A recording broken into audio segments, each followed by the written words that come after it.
online.gov.in, ठीक है। अब उसके बाद यहाँ पे देखो आपकी कौन कौन सी फॉर्म के लिए कितने सब्जेक्ट पे फेल होने वाले बच्चों के लिए आप क्या फीस काटोगे, अकाउंट से कटेगी, वो आप यहाँ पे देख सकते हो। ये हमेशा एक ही फीस रहेगी, इसमें कोई चेंज नहीं होता है, ठीक है। तो रुक जाना नहीं कि इसके ऑप्शन पे आप क्लिक करोगे, फीस स्ट्रक्चर आपके सामने ऑटोमेटिकली खुल जाएगा। एक विषय अब देखो कोई भी बच्चा 12वीं में यदि पेपर देता है तो 5 पेपर होते हैं। अब 12वीं में बच्चा यदि 3 पेपर में फेल हुआ है या 2 पेपर में फेल हुआ है तो वो फेल ही माना जाए, 2 पेपर में भी नहीं में जाता है। बट 10वीं कक्षा में वो 3 पेपर में फेल होने पर ही रुक जाना नहीं में जाता है, 2 पेपर में नहीं जाता, 2 पेपर वो सप्लीमेंट्री में जाता है। और 12वीं में एक ही पेपर में सप्लीमेंट्री में जाता है, दूसरे पेपर में फेल में जाता है, वो रुक जाना नहीं सीधे चला जाएगा, ठीक है। अब कंडीशन ये है कि देखो यहाँ पे लिखा है हाई स्कूल मतलब गवर्नमेंट, मतलब कि 10th 10वीं, और यहाँ लिखा है हायर सेकेंडरी स्कूल मतलब 12वीं। हाई स्कूल मतलब होता है 10वीं और हायर सेकेंडरी मतलब होता है 12वीं, ठीक है। अब यहाँ देखो 6 सब्जेक्ट के नाम भी लिखे हुए हैं और उनकी फीस भी लिखी हुई। कोई भी बच्चा यदि एक विषय में फेल होता है, 605, यदि वो जनरल कैटेगरी का होगा तो उसकी फीस कितनी कटेगी, 605 रुपए, प्लस में 25 रुपए पोर्टल चार्ज करीब करीब वो 40 के समथिंग जाएगा, 30 के समथिंग, और 20-30 रुपए वो फॉर्म वाला ले लेगा, मतलब 670 या 660 के समथिंग वो आपसे चार्ज करेगा, अन्याय अन्याय है ना। उसके बाद कोई बीपीएल कार्ड धारक होगा या अनुसूचित जाति या अनुसूचित जनजाति या महिला एवं 40% विकलांग के लिए, कोई भी बच्चा यदि विकलांग है किसी भी कैटेगरी में आता हो, फिर वो या फिर लड़की भी होगा तो भी उसकी फीस क्या कटेगी, ये सिर्फ बॉयज के लिए है, लड़कों के साथ जनरल हाँ, जनरल लड़कियों के लिए भी सेम फीस यही रहेगी जनरल की, ठीक है। तो उसमें एक विषय के लिए ये फीस, 2 विषय के लिए नीचे वाली फीस, 3 विषय के लिए और उसके नीचे 4, 5, 6। बट एक विषय में कभी भी रुक जाना नहीं में नहीं जाता। कब जाता है, जब फर्स्ट अटेम्प्ट उसने अप्लाई किया तो वो सप्लीमेंट्री हो गया, एक पेपर में फेल हो गया, सप्लीमेंट्री में वो फेल हो गया तो फिर रुक जाना नहीं में जाएगा, तो उसके एक पेपर की फीस फिर ये लगेगी,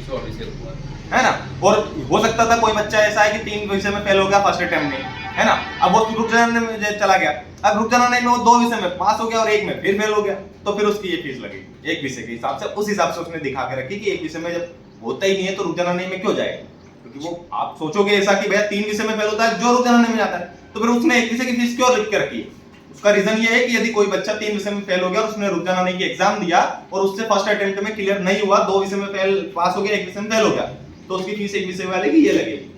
ठीक है। और 3 विषय वाले की उसने नीचे लिख के रखी हुई है पहले से।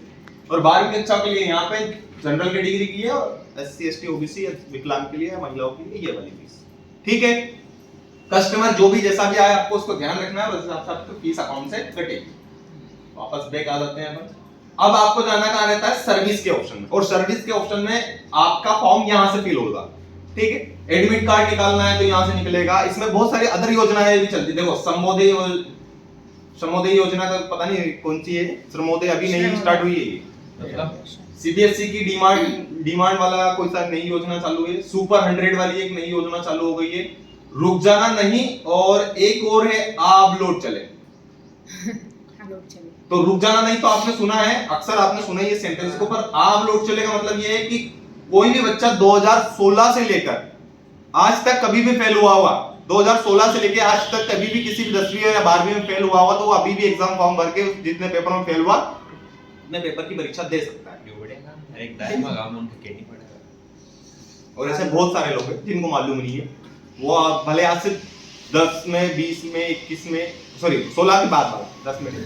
16 के बाद से लेके 16 भी ले सकता है, 16 से लेकर अभी तक का जितना भी बच्चे या कैंडिडेट हैं जो 10वीं 12वीं फेल होने के कारण छोड़ चुके हैं, तो जितने पेपर में वो फेल हुआ उतने पेपर देकर वो वापस एग्जाम आगे कंटिन्यू कर सकता है, पढ़ाई को आगे कंटिन्यू, डेट निकल गई पर कोई दिक्कत नहीं, स्टार्ट हो जाएगा। अभी मार्च अप्रैल में वापस, अभी मार्च में पेपर होंगे, 12वीं में 10वीं में बच्चे फेल होंगे, उसके बाद वो रुक जाना नहीं आता है, उसमें उनके पेपर हो जाएंगे, ठीक है। 5वीं 8वीं का ये है कि 5वीं 8वीं होती है ना राज्य ओपन से,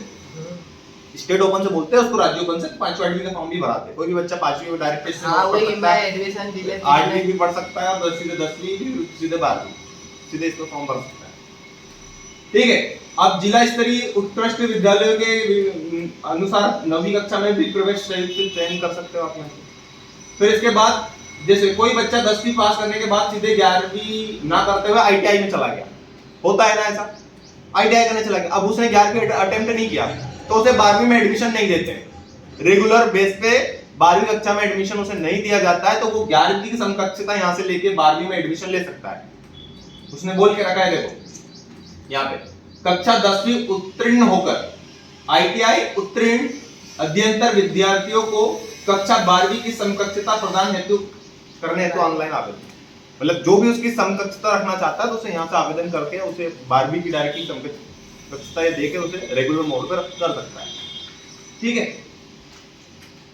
तो ये आपके पूरे MP ऑनलाइन में जैसे देखो रुक जाना नहीं का फॉर्म भी भरना हो तो यहाँ पे ऑप्शन आ जाता है आपके पास अप्लाई का,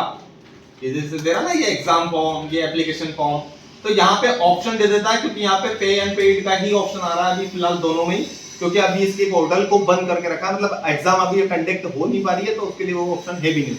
बट होता है तो वो यहाँ पे दे देगा। जैसे यहाँ पे दिया है एप्लीकेशन फॉर्म में, देखो कब से स्टार्ट हो चुके हैं 25/11 से, और ये कब तक चलेंगे 30/4/2025 तक। अब इस पे यदि अपन क्लिक करते हैं तो ये नामांकन नंबर या एप्लीकेशन नंबर या आवेदन क्रमांक या रोल नंबर पूछेगा। ये देखो ओल्ड CBSE का पार्ट 1 या पार्ट 2 का रोल नंबर आप यहाँ पे डाल दो और सर्च कर दो तो आपका पूरा डेटा ऑटोमेटिकली आ जाएगा और आगे उससे कंटिन्यू कर सकते हो। फिर आप जो भी पेमेंट डेटा है उसके न्यू कैंडिडेट है तो आप यहाँ क्लिक करो और उसके हिसाब से आप पूरा फॉर्म फिल करोगे। ठीक है।